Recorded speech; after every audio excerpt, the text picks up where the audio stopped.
You assume the spirit grows by addition. You add achievements, ideas, and roles, and expect depth to follow. Yet the result often feels thin. You begin to ask why. Yunus Emre entered here. He said that what nourishes the spirit is not what you add, but what you release. He called this Faqr poverty, not as social misery, but as inner openness. He argued that the claimed mind shrinks awareness, while letting go expands it. You consider whether ownership is a subtle hunger that feeds on itself. If you are full of claims, what space remains for truth to arrive?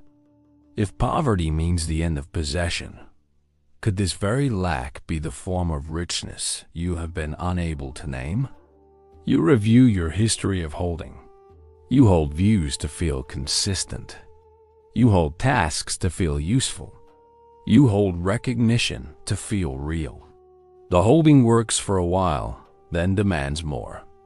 You notice how each success must be guarded. You notice how each certainty grows narrow. Yunus Emre described this pattern without ornament. He said the self builds fences and then calls the enclosure freedom. He did not condemn effort. He questioned its function. When effort protects a fragile identity, effort becomes a wall. You ask whether your striving has been a defense against a deeper dependence. If dependence on what is real is unavoidable, is poverty the honest acceptance of that fact rather than a failure you must hide? You imagine his time. There were disputes about learning, authority, and order. There was scarcity and fear. Many sought safety in titles and systems. Yunus Emre offered a simpler path.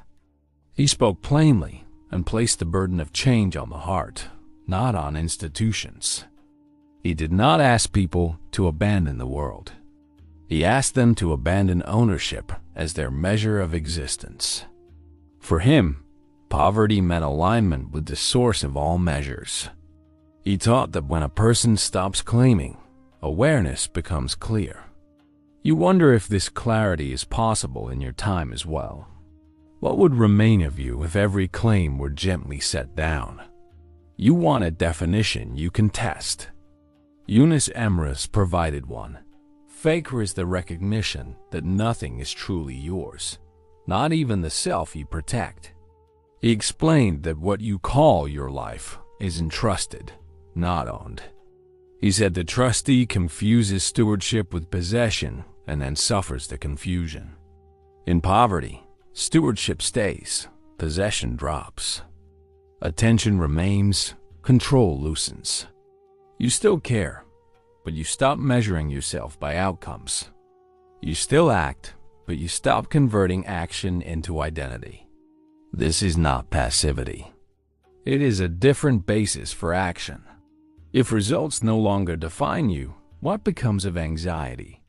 If identity is not made from holding, what becomes of the fear that you might lose what never belonged to you? You feel the resistance. Part of you wants openness. Part of you wants guarantees. You try to practice non-ownership and then feel proud of the practice. You notice how quickly the mind claims even its surrender. Yunus Emre warned about this turn. He said the self can place its seal on anything, even on humility. He suggested watching for the sentence, "I have let go." He suggested asking, who is collecting the credit? The conflict is not dramatic. It is ordinary.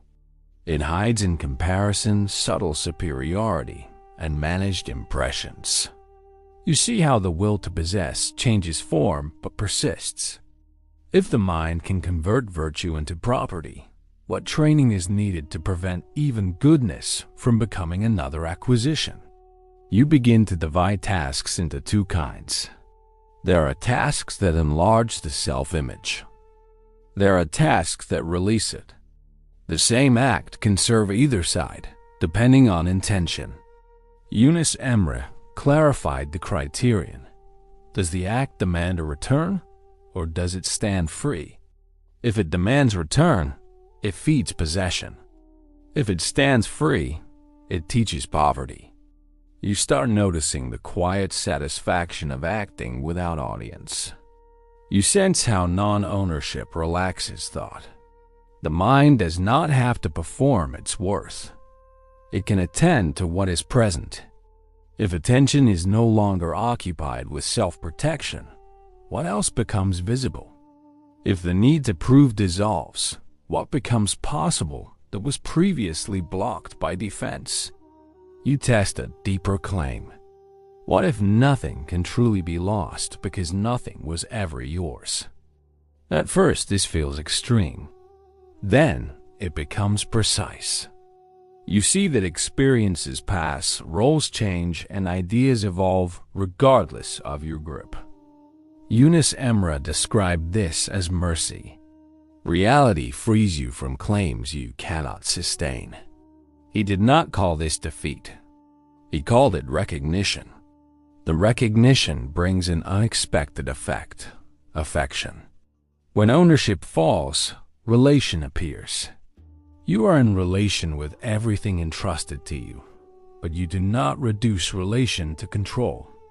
Care becomes cleaner. Gratitude becomes simpler. You do not hold. You participate. If participation replaces possession, is this what love means in practice? Engagement without demand? You notice a quiet form of thought. It does not chase reassurance. It does not dramatize lack. It rests on the statement, what is real does not need my ownership to be real. Yunus Emre used ordinary words to say this. He explained that poverty is sufficiency without self-claim. He pointed to a stance rather than a mood, a way of standing within being that does not compete with it. In that stance, choice becomes straightforward. You do what fits, not what displays. You refuse what distorts, not what threatens status. The stillness is not withdrawal. It is clarity about basis.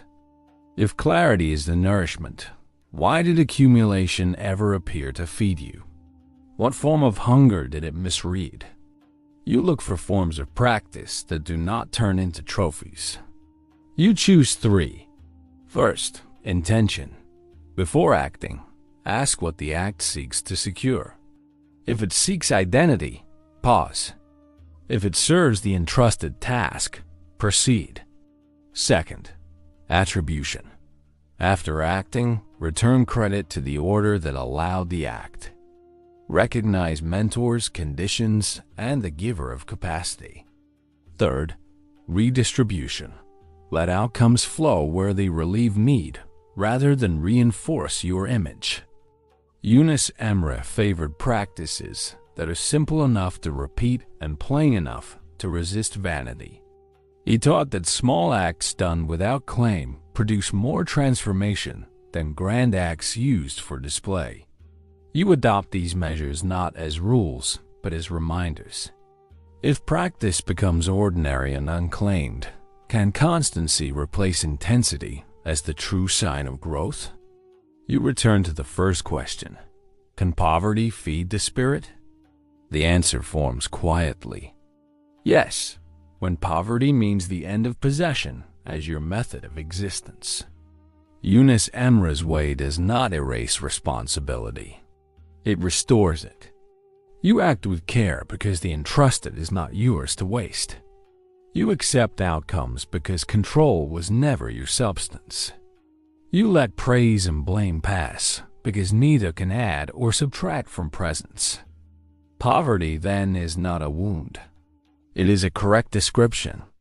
It states that you are not the owner of being, and therefore you are free to belong within it.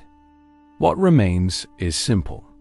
Do what is given to you to do, release what is not, and stand in the quiet sufficiency that needs no claim.